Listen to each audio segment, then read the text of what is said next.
Olá pessoal, aqui é Patrick Oliveira e hoje nós vamos falar de seleção. Seleção é muito importante no Photoshop porque a gente pode definir uma área para atuar sobre ela e assim a gente, além de proteger áreas para as quais aquela nossa atuação não funciona, a gente ganha também muita precisão para poder realçar objetos, gerar integração e todas as nossas intenções em geral no Photoshop. Bom, seleção tem um atalho principal para uma das ferramentas mais importantes que atua diretamente sobre esse objeto, que é o laço. Quando a gente clica e segura nesse item aqui na nossa barra de ferramentas, a gente tem três opções. O laço simples, onde eu clico e arrasto para obter a seleção diretamente. Mas eu tenho também a ferramenta poligonal, onde eu clico e gero apenas vértices. Então, se eu estiver contornando, por exemplo, um prédio, pode ser conveniente usar o laço poligonal. E por último, a ferramenta do laço magnético. Laço magnético você clica uma vez e solta, e na medida em que você vai passando perto das bordas, o Photoshop automaticamente detecta e faz o possível para contornar. Embora isso pareça a princípio uma grande coisa, na prática e no dia a dia, vocês vão ver que é uma ferramenta de pouquíssima precisão e que acaba, ao invés de ajudando, muitas vezes ela acaba atrapalhando. Há exceção de situações como, por exemplo, a desse topo do castelo, em que o contraste é tão grande entre o castelo e o céu que o laço tem facilidade em realizar o contorno. Mas fora isso, se vocês observarem, por exemplo, na árvore, olha que dificuldade que ele teve de entender essas transições. Bom, mas de qualquer forma, sempre há uma situação em que qualquer ferramenta do Photoshop, por mais que pareça de pouca utilidade, pode ser essencial ou transformadora. Mas vamos começar pelo laço. Como todas as ferramentas da nossa barra de ferramentas, e como eu disse na aula anterior, eu clico, eu tenho na barra superior horizontal uma série de opções de refino para aquela ferramenta. A gente tinha visto opções de refino, por exemplo, a ferramenta Mover, que são as de alinhamento. Pois bem, a ferramenta de laço também tem opções e nós vamos nos ater a essas quatro aqui agora. Veja, quando eu faço uma seleção, eu solto o mouse. Quando eu clico novamente, eu perco a seleção anterior. Então, supondo que eu queira selecionar todo o céu, mas por algum motivo interrompa. Quando eu vou retomar, eu perdi o que eu já tinha feito. Claro que não é assim definitivamente. Se eu clico no segundo modo de interpolação, porque o primeiro é de máscaras individuais, por isso eu tenho somente um retângulo preenchido. Já o segundo, quando eu faço uma máscara, ou um contorno, perdão, quando eu vou fazer o segundo, o primeiro é mantido, eu faço o terceiro e assim por diante. Veja que se eu fizer um dentro do outro, ou interseção, mantém-se naturalmente a soma dos dois, não existe uma seleção mais do que 100%. E veja então que eu posso fazer sucessivas seleções com progressiva precisão.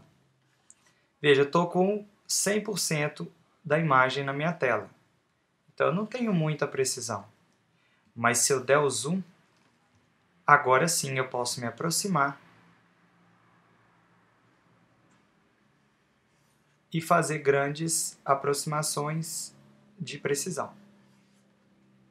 Por falar em zoom, e veja que agora vai ficar importante a gente falar nisso, eu preciso ser capaz de operar com a minha tela sem ter que chegar o meu rosto perto do monitor, porque isso aqui não é uma situação de artesão, isso aqui é um computador. Então a gente vai registrar que existem algumas formas de pilotar a tela, entre aspas. Chegando para a direita, para a esquerda, veja, não estou movendo a imagem, eu mantenho a característica da imagem intacta, eu movo apenas a minha tela. Se a gente vem em janela, tem uma opção que é navegador. Com o navegador aberto a gente vai entender. Essa tela, essa janela vermelha, é a tela do meu computador. Ela mostra aquilo que eu estou vendo. Então se eu dou -1, eu vejo tudo, se eu dou +1, eu não vejo nada. O problema deste tipo de zoom, onde a gente vê a aproximação e o afastamento, é que cada lance da aproximação é processado pela placa-mãe. Daí você tem um estresse grande do seu sistema de vídeo e ainda às vezes é lento. Seria interessante, se a gente já sabe o que a gente quer, que a gente pudesse ir direto naquela região. Para isso a gente usa com a letra Z de zoom o atalho para lupa que está aqui na esquerda inferior da nossa barra de ferramentas. Eu posso simplesmente clicar com a lupa, e se a opção de zoom por arrasto estiver ativada, e por padrão normalmente ela está, para a direita o zoom é para perto e para longe o zoom esquerda, direita, esquerda, direita. Esse zoom também não é muito recomendado porque ele não te leva sempre para onde você quer, não tem total controle. Desmarcando o zoom por arrasto, você pode fazer um retângulo e esse retângulo se torna exatamente a tela do seu computador. Já estou satisfeito com o que eu queria fazer aqui. Eu posso clicar na versão menos e clicar na tela, ou com Alt pressionado, Option no Mac, a minha lupa que é mais torna-se menos, e aí eu posso clicar. Também posso vir aqui no navegador e reduzir através do slider, mas o mais prático mesmo é usar o Ctrl 0 ou Command 0 para o Mac. Command 0 faz a foto caber exatamente no seu monitor, independente de quantos pontos ela tenha. Ctrl 0. E por falar em atalho no teclado para zoom, Ctrl mais no PC ou Command mais no Mac e Command menos eu vou e volto. E por último, ainda dizendo sobre navegação, com a letra H eu aciono a ferramenta chamada Hand, do inglês mão, onde eu mexo meu canvas. De novo eu estou mexendo a tela de pintura e não a imagem. Repara que ao arrastar aqui na tela, o retângulo vermelho se move. Para eu não ter que ficar o tempo inteiro vindo aqui na barra de ferramentas, cada vez que eu tiver que mexer na minha tela, e um exemplo disso é quando eu estou com o laço selecionado, fazendo o meu laço aditivo, porque eu selecionei a versão aditiva. Aí cheguei, vamos supor, no canto aqui da tela e eu gostaria de continuar trabalhando mais à direita. Ao invés de vir aqui, clicar na mãozinha e arrastar a minha imagem para a direita, o que eu vou fazer é mais simples. Ainda com o laço aditivo selecionado, porque é com ele que eu estou trabalhando, eu pressiono a barra de espaço do teclado instantaneamente. Qualquer ferramenta que esteja selecionada torna-se temporariamente, e pelo tempo que a barra de espaço estiver pressionada, a mãozinha. Então eu posso estar com a seleção, com a ferramenta laço selecionado, fazendo a minha seleção, desejo organizar a posição da minha tela, barra de espaço pressionada, e eu clico e arrasto a tela para onde eu quero, continuo trabalhando.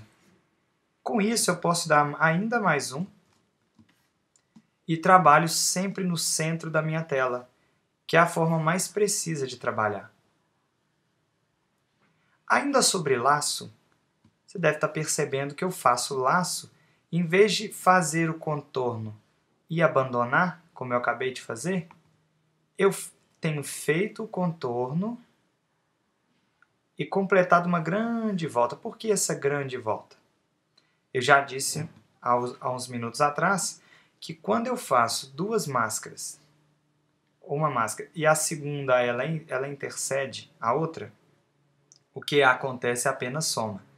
Então, se eu fizer um laço aditivo em cima de uma região já selecionada, nada vai acontecer. Pois bem, se eu quiser selecionar esse céu, sem selecionar o castelo, se eu soltar aqui exatamente onde eu estou, achando que porque eu fiz o contorno eu vou ter o resultado que eu quero, o que vai acontecer é que o ponto em que o mouse está agora vai se conectar ao ponto que eu cliquei primeiro e pronto, fica esse buraco aqui. Para a gente evitar que isso aconteça, então, toda vez que estivermos fazendo seleção, não vamos nos preocupar somente com a fronteira, como eu estou fazendo agora, mas com a região que deve ser adicionada à seleção original. Quando eu digo região que deve ser adicionada à ferramenta original, eu me refiro àquele pedaço inteiro de céu. e não somente ao contorno. Vou repetir isso mais algumas vezes para ver se fica mais compreensivo. De novo, faço o contorno do castelo, o contorno do véu, o contorno do cabelo.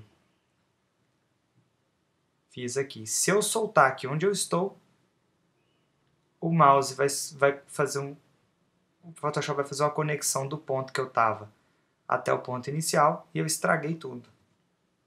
Se por outro lado, como eu disse agora há pouco, eu fizer o contorno, mas não me preocupar somente com o contorno, e sim com toda a parte que eu preciso que seja adicionada à seleção, eu faço o contorno completo. E quando eu digo toda a parte adicionada, eu me refiro ao céu. Porque veja, desde o começo da nossa atividade, estamos trabalhando com a seleção do céu. O que é que a gente vai fazer com o céu virá em seguida. Mas o que se sabe é que céu, castelo e casal são 3 macroelementos dessa foto e que eu posso querer trabalhar com eles individualmente. Fazendo equalização tonal entre céu e casal, por exemplo, vou precisar separá-los. Então, nesse trabalho de seleção que eu vinha dizendo, o que eu preciso saber? Que eu tenho um modo singular, que era aquele em que cada máscara que eu fazia apagava a anterior. O modo aditivo, que é esse com o qual estou trabalhando agora. Mas existe um modo chamado modo subtrativo, que é feito justamente para essa situação que aconteceu agora. Eu estava fazendo minha seleção e selecionei um pedaço de castelo, sendo que a seleção deveria conter somente céu. Então, nesse caso, eu teria que tirar esse pedaço de castelo, ou seja, ao invés de adicionar novas regiões à minha seleção, eu preciso excluir. Então, na segunda opção, ao invés de adicionar a seleção, que seria o modo aditivo, eu vou usar o modo subtrativo. Eu não vou selecionar de dentro para fora como eu fazia antes, senão eu vou gerar buracos na minha máscara. Agora, o elemento neutro da subtração é a parte de fora da máscara. Veja que selecionar no modo subtrativo a parte externa não faz efeito. Afinal de contas, excluir algo que já está excluído é redundante. Então eu vou fazer a seleção do castelo, pensando agora que o que me interessa aqui é o castelo. Resolve eu simplesmente fazer o traço e parar aqui? Não resolve, porque aí, como eu disse várias vezes, eu vou ligar o ponto de onde eu parei ao ponto onde eu comecei, vou continuar com o buraco. Então, como eu faço? Faço a seleção cuidadosa da borda do castelo. Porém, quando eu terminar a transição, eu vou continuar a região. Ó, professor, mas você quer continuar com a região, por que você está selecionando uma área maior? Porque para mais não tem problema. E agora eu arranquei o castelo e arranquei toda aquela região que eu fiz de bola, não tem problema. Porque aquela região já não estava na máscara. Mas aí toda vez que eu for adicionar, eu vou clicar lá no botão de aditivo. E se porventura eu errar, eu vou ter que ir no botão de subtrativo e vou ficar toda hora indo no botão e voltando? Bom, a gente vai ver no Photoshop que quanto mais atalhos a gente conhecer e menos a gente atravessar a tela com o mouse, mais ergonomicamente eficaz vai ser o nosso trabalho, menos cansativo e mais rápido. Você se concentra mais no objeto de atuação e menos nos menus. Como é que a gente então sai do modo singular de máscara para os modos aditivo e subtrativo? Simples. Se eu estou com o laço selecionado, o meu ícone é o ícone de laço. Mas com Shift pressionado, instantaneamente e durante o tempo que eu pressiono o Shift, o modo aditivo fica ativo. Então eu posso selecionar o céu tranquilamente no modo aditivo. Mas se, porventura entrei no castelo e preciso excluir essa região, com o Alt pressionado, o Option no Mac, enquanto ele estiver pressionado, eu tenho o modo subtrativo ativo. E pronto, eu posso agora editar minha máscara com muito mais agilidade. Veja como estamos até agora na região crítica da minha seleção, que é a região dos noivos. Mas ainda assim, para situações, por exemplo, como a dessas folhas, mesmo usando a agilidade do modo aditivo e subtrativo, fica muito chato gerar uma seleção de tantos detalhes como esses aqui. Para isso, então, a gente tem a ferramenta da varinha mágica, cujo atalho é a letra W. E assim como no laço a gente tem 3 opções diferentes de laço, também na varinha mágica a gente tem 2. O padrão, que é a varinha mágica propriamente dita, também tem, assim como o laço, assim como todas as ferramentas do menu, opções na barra horizontal de refino. E olha que coincidência, por várias vezes nós vamos ver esses 3 comandos aqui. Também temos a varinha mágica no modelo singular, aditivo, subtrativo e de interseção, que a gente vai ver num exemplo a seguir. Como nós queremos selecionar o céu nessa região, ou seja, a esta máscara que já existe, queremos adicionar novas áreas, nós vamos com a ferramenta Zoom que a gente aprendeu, cujo atalho é a letra Z. Fazer um zoom na árvore. Vamos selecionar a ferramenta varinha mágica, cujo atalho é a letra W. No modo aditivo, veja que no modo aditivo a ferramenta varinha ganha o símbolo de mais, assim como o laço, também no modo aditivo, ganhava o símbolo de mais. Essa varinha mágica funciona da seguinte forma: quando eu clico em qualquer região da foto, se a opção adjacência estiver ativada, ele vai selecionar todos os pixels que se assemelharem àquele no qual eu cliquei primeiro. Agora, a semelhança é uma coisa subjetiva. Como é que a gente vai saber qual é a tolerância para essa semelhança? É aqui.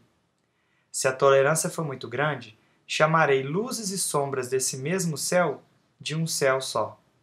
Mas se por outro lado minha tolerância for muito pequena, se eu clicar numa região, quase nenhuma região no entorno vai ser considerada semelhante. Veja, por exemplo, que eu cliquei nessa parte branca da árvore e esta parte aqui que também é branca não foi considerada semelhante, porque eu usei a tolerância 10. É conveniente que a tolerância não seja muito grande para que a gente tenha controle sobre a área sobre a qual a gente atua. Porque se a tolerância for grande demais, o Photoshop vai entender que eu quero selecionar esse céu, daqui a pouco ele está invadindo a planta do lado de cá. Já que o modo aditivo está selecionado e que a gente só depende de um clique, com toda a liberdade a gente vai fazendo cliques naquelas regiões intermediárias, nas plantas, na própria árvore e vai selecionando. Se o modo adjacência estiver desligado, a gente pode prejudicar a nossa máscara. Porque se eu digo para o Photoshop que não é para buscar somente regiões adjacentes, mas quaisquer regiões na foto que tenham semelhança com aquela que eu cliquei, olha o que o Photoshop vai fazer.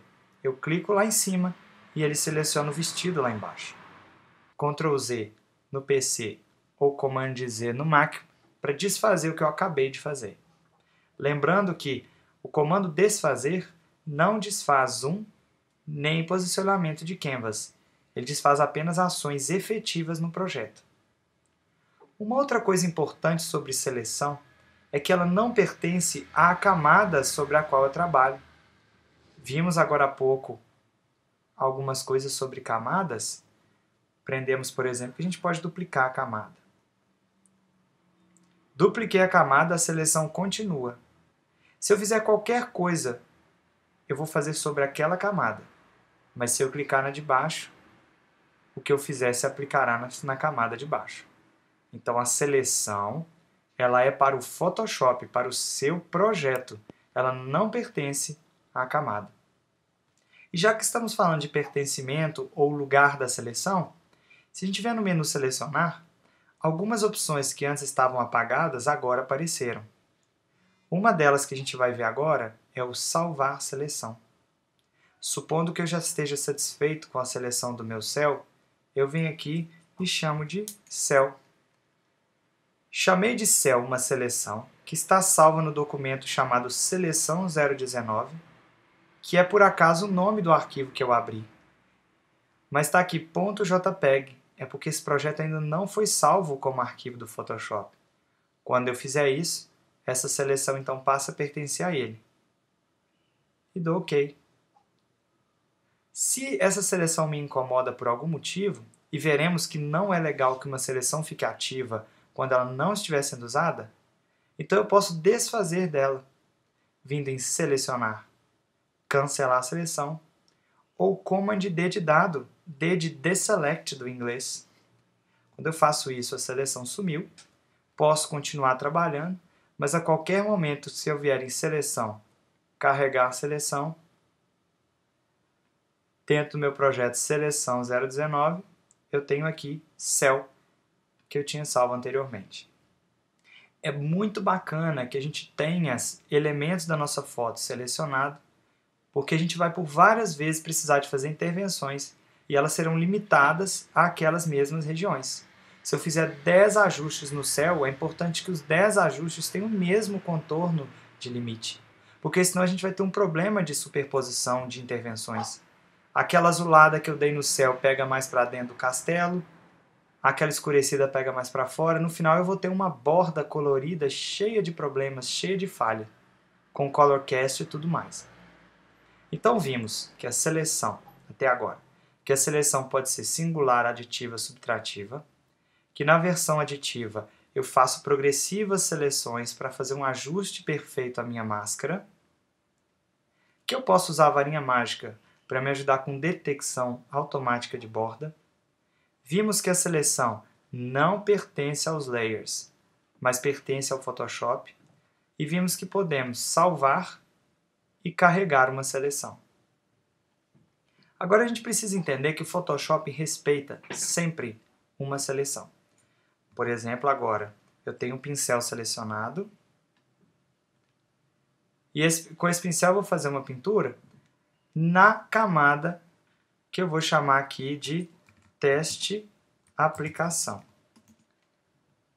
Quando eu pinto, por mais que meu mouse extrapole a região da máscara, veja, como eu já esperava, a pintura só atua sobre a região que a máscara permite. Isso vale para a pintura do pincel, mas isso vale também para a duplicação, porque existe um atalho para duplicar camadas que é alternativo àquilo que a gente viu na aula anterior. Na aula anterior vimos que a gente pode arrastar um layer para este ícone e eu tenho a cópia dele. Mas se ao invés disso eu der Ctrl J no PC ou Command J no Mac, eu também duplico a camada. Mas se eu tiver alguma região selecionada, então veja, eu dupliquei só a região. Isso pode ser interessante, pode ser útil, caso eu queira pegar um elemento da imagem, por exemplo, o véu da noiva. Peguei aqui o véu da noiva. E duplicar o véu da noiva. Deixa eu acertar aqui com Alt pressionado ou Option no Mac. Acertar um pouco essa seleção. Vamos supor que eu quisesse esse véu da noiva aumentado para algum tipo de efeito. Eu posso clicar no Layer Teste Ampliação, dar Command J no Mac ou Ctrl J no PC. Deixa eu jogar fora aquele layer que eu criei chamado camada 1 que tinha o céu. Vou deixar somente o layer que eu acabei de duplicar, que eu vou chamar de véu. Veja que se eu for selecionar a ferramenta mover, eu posso mover o véu. Este véu que está aqui embaixo é o véu original da foto abaixo. Mas como eu disse, eu não queria mover, eu queria aumentar esse véu. Vamos aproveitar a deixa para falar de outra ferramenta importante, que é editar. Transformação livre, cujo atalho é Ctrl T. Anote esse atalho, ele é importantíssimo. Com Ctrl T aparecem pontos que a gente vai chamar de handles, que são as maçanetas do nosso layer. E eu clicando em uma quina com o Shift pressionado para manter a proporção, eu consigo aumentar esse objeto. Quando eu cheguei no tamanho que eu queria, eu venho aqui em cima nesse mesmo V que a gente viu na aula anterior, ou pressionando Enter, e ele aplica aquele redimensionamento. Só que aí esse pedaço da mão do noivo e esse pedacinho de recorte mal feito ficaram muito evidentes. O que a gente vai fazer? Clicando no layer do véu, que já estava selecionado, nós vamos usar a borracha, cujo atalho é a letra E de Eraser. Usando a opacidade mesmo em 100%, mas a dureza em 0, para a gente ter uma passagem bem suave, a gente apaga aquela ponta que não estava legal. E agora, para traduzir a transparência que o véu tem, a gente diminui a opacidade, ou seja, a nossa atuação não vai ser opaca, vai ser uma atuação transparente. E quando eu clico aqui, eu vou deixando aquele pedaço do vestido tão transparente que ele começa a mostrar até os frisos originais do vestido logo abaixo. Pronto! Agora eu tenho um véu aumentado. Não seria possível fazer isso se não fosse a seleção que a gente fez do vestido e a nossa capacidade de editá-la. Então, lembrando, quando eu seleciono uma região, se eu duplicar a minha camada usando o Ctrl J, que é o nosso atalho, eu então duplico somente a região da seleção. Lembre-se de se inscrever no canal para receber em primeira mão todos os novos posts. O nosso curso básico continua e em breve a gente vai lançar o avançado. Eu sou Patrick Oliveira e este é seu canal de treinamento.